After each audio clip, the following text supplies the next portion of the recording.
আসসালামু আলাইকুম, welcome back to my channel Ayesha's daily ব্লগে। কেমন আছেন সবাই? আজকে আমি আপনাদের সাথে শেয়ার করব কিভাবে আপনারা সিলেট জাফলং ভ্রমণ করবেন। তো ভিডিওটি না টেনে শেষ পর্যন্ত দেখবেন। অবশ্যই যদি আপনি আমার চ্যানেলে নতুন হয়ে থাকেন, আমার চ্যানেলটি সাবস্ক্রাইব করে দেবেন এবং পাশে থাকা বেল আইকনটি ক্লিক করে রাখবেন যেন পরবর্তী ভিডিও ছাড়ার সাথে সাথে আপনার ফোনের নোটিফিকেশনটি বেজে ওঠে। আর কথা না বাড়িয়ে চলুন আজকের এই ভিডিওটির মূল পর্বে ফিরে যাওয়া যাক। জাফলং জাফলং প্রকৃতির কন্যা হিসেবে পরিচিত।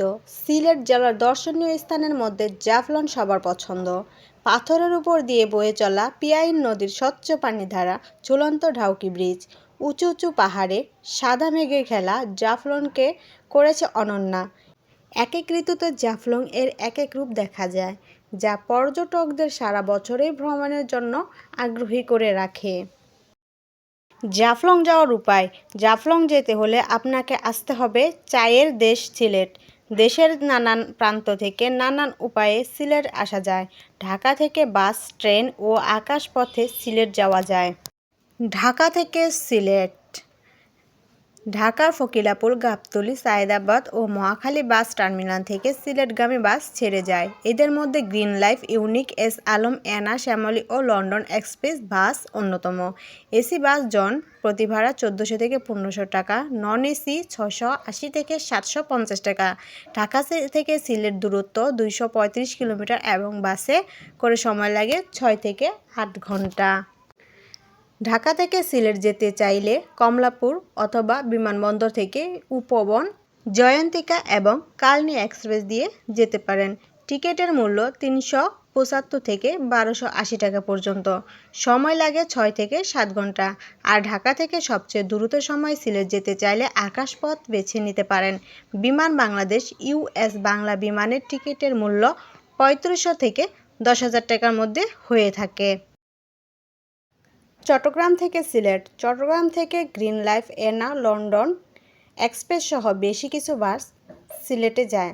এসি বাসে ভাড়া জন প্রতি ১২০০ থেকে ১৬০০ টাকা, নন এসি ৮০০ থেকে ৯০০ টাকা। চট্টগ্রাম থেকে উদয়ন ও পাহাড়িকা এক্সপ্রেস ট্রেন চলাচল করে। টিকিটের মূল্য ৪৫০ থেকে ১৫৪০ টাকা পর্যন্ত। এছাড়া চট্টগ্রাম থেকে ঢাকা হয়ে বিমানে সিলেট যাওয়ার সুযোগ আছে। সিলেট থেকে জাফলং। সিলেট থেকে জাফলং এর দূরত্ব প্রায় ৫০ কিলোমিটার। সিলেট থেকে জাফলং যেতে সময় লাগে ১.৫ থেকে ২ ঘন্টা। বাস, সিএনজি, লেগুনা দিয়ে জাফলং যেতে পারেন। জাফলংগামী বাস ছাড়ে কদমতলী থেকে। লোকাল বাসে ভাড়া ৭০ টাকা এবং গেটলক বাসে ভাড়া ১০০ টাকা। বাস ছাড়াও জাফলং যাওয়ার লোকাল লেগুনা সার্ভিস রয়েছে। রিজার্ভ গাড়িতে যেতে চাইলে সিএনজি, লেগুনা, মাইক্রোবাস পাবেন বান্দরবাজার শিশু পার্কের সামনে। এছাড়া সিলেটে প্রায় সব জায়গা থেকে রিজার্ভ গাড়ি পাওয়া যায়। সিএনজিতে সর্বোচ্চ ৫ জন, লেগুনাতে ১০ জন এবং মাইক্রোবাসে আসন অনুযায়ী। জাফলং আসা যাওয়া সহ সারাদিনে ভাড়া সিএনজিতেও ১২০০ থেকে ১৫০০ টাকা, লেগুনা ২,০০০ থেকে ২৫০০ টাকা এবং মাইক্রোবাসে ৩,০০০ থেকে ৩৫০০ টাকা। কয়েকজন একসাথে ঘুরতে গেলে গাড়ি রিজার্ভ নেওয়া ভালো হয় এবং যাওয়ার পথে অনন্য দর্শনীয় স্থান দেখতে পারবেন।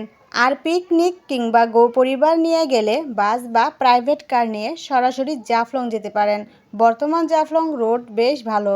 মামার বাজার না গিয়ে গুচ্ছগ্রাম হয়ে জাফলং 0 পয়েন্ট যাওয়ার রাস্তাটি অধিক জনপ্রিয়। তো বন্ধুরা, সিলেট জাফলং ভ্রমণ গাইডটি আপনাদের কেমন লেগেছে? যদি ভালো লেগে থাকে অবশ্যই আমার চ্যানেলটি সাবস্ক্রাইব করে দেবেন এবং লাইক, কমেন্ট ও বেশি বেশি করে শেয়ার করে দেবেন। দেখা হবে নতুন কোনো ভিডিওতে নতুন কোনো জায়গার টিপস নিয়ে। তো ভালো থাকবেন, আজকের মতো এইটুকুই। দেখা হবে নতুন একটি ভিডিও নিয়ে। আল্লাহ হাফেজ।